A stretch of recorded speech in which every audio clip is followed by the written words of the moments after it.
What's up guys, Ryan here. Today I wanted to do a video talking about Amazon merch SEO for Google. So SEO stands for search engine optimization, and Amazon's not the only search engine we need to optimize for. There's also, as I'm sure you can guess, external traffic driven from off of Amazon organically from places like Google. And we want to optimize our listings to give ourselves the best chance to rank high in Google search results. So as you can see here, if you're not familiar with the Leak brand, Lique, they're very popular on Amazon merch, very successful.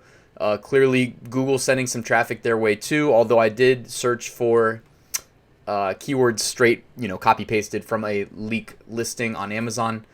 So there's that. But I was listening to a Merch Informer video earlier because I was working on my full Amazon merch course.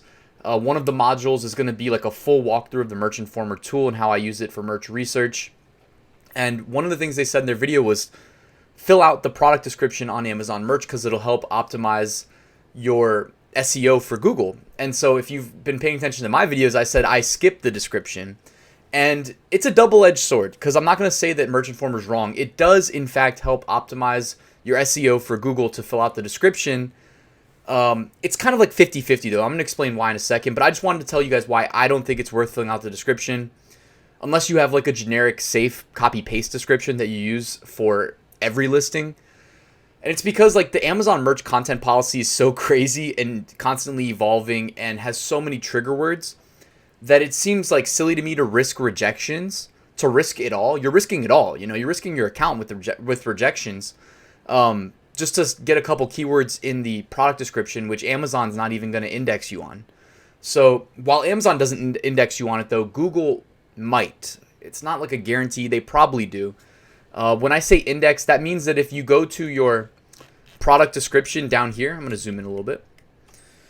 So Google reads this text on the product listing, and if someone searches for like a string of these words in the same sequence you put them in, like funny dabbing Uncle Sam 4th of July, maybe they'll rank your product because you had them in the description. But what's more likely? Like, use your head.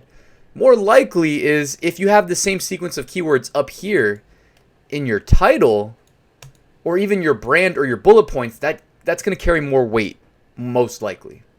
So your primary keywords should be there for sure. Descriptions where you could put like secondary keywords, which I'm cool with, like putting very generic words like, oh, this makes a great birthday present for mom, dad, etc. But Amazon also doesn't want keyword stuffing, so keeping that in mind, you're rolling the dice. But it got me to thinking, like, what does Amazon truly do with these product descriptions? So me being a web developer, I started going into like experimentation mode. So this description, you can just copy it to your keyboard and then right click and view page source, and you can do a search for it and see how many times it pops up. So it's probably hard to see, but it says 1 out of 1, meaning it only occurs in the source once.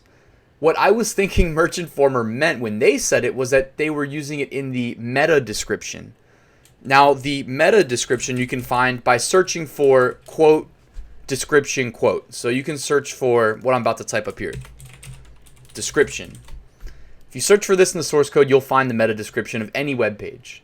Every web page has one pretty much.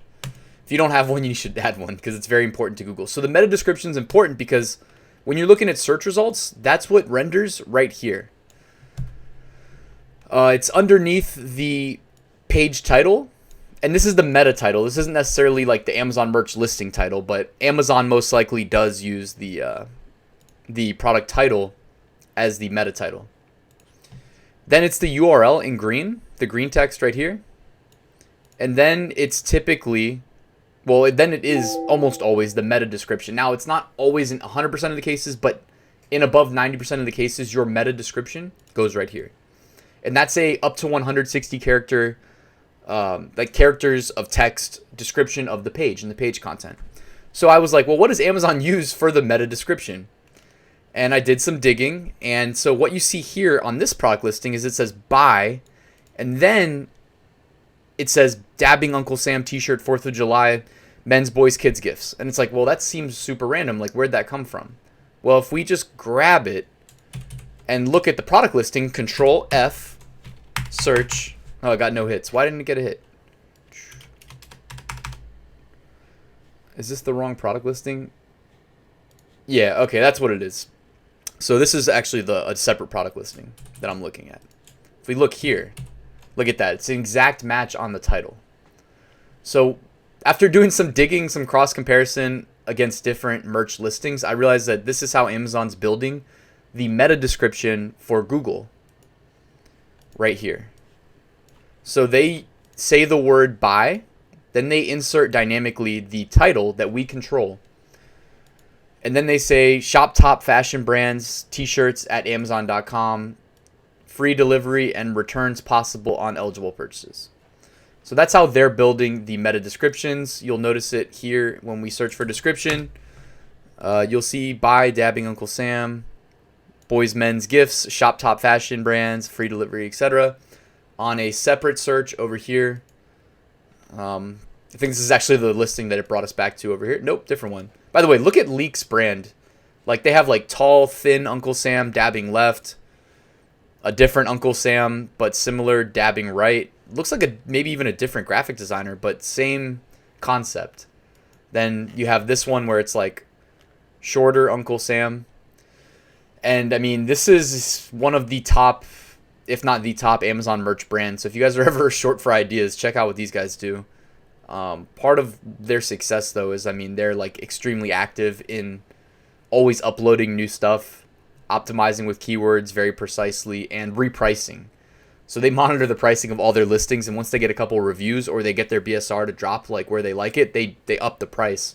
And, you know, if you're not familiar with how Amazon's ranking algorithm works, they very heavily weigh like sales velocity, like sales momentum. So if you're selling a lot because the price is low, you can climb the rank and then up your price by like $3, and you still have that rank until your sales velocity slows down, if it slows down. That's why things like product reviews as well is extremely important. So that, I think, just about sums it up. In summary, if you want to control your Google SEO, you really don't need to fill out the description. This may or may not get you ranked on additional keywords on Google. Again, though, they're not weighing this very heavily.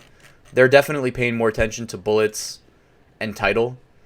So, and Amazon especially is not indexing you on your product description for your Amazon merch listings unless something changed extremely recently, and I was not made aware of that if it did. But yeah, so that's it, guys. Cool little takeaway there. Always be cognizant of the fact that Google's trying to index everything. Anything that's not like hidden behind a paywall, like, or hidden behind like a login screen. Google's web crawlers are, you know, they're going to the page, and they're not human, so they're bots. They do this. They see this. They see the madness that is the source code of a web page. And me as a web developer, now I'm not a robot, but like I'm not as scared of looking at source code like this, because this is what I write for a living. But this is what Google processes through their world-class algorithm to figure out like what the page is about, what keywords to associate with it in search results, etc., etc. When we're doing our keyword optimization for Amazon merch, we want to get as much eyeballs on our listings as possible, because that's what translates into sales. No one sees it, no one buys it. That's simple, right? And be open to the fact that it's not just Amazon traffic that'll come. You can get Google traffic to Amazon if you do a good job optimizing. And I mean, for the most part, what does that really mean? It just means putting valuable keywords in your title, and secondary to that, your bullets. Also, I always match my brand. Like even leak here, they say leak patriotic, right? They include the extra word. They're always putting in a valuable, relevant keyword in the brand, rather than every brand on every listing just being leak.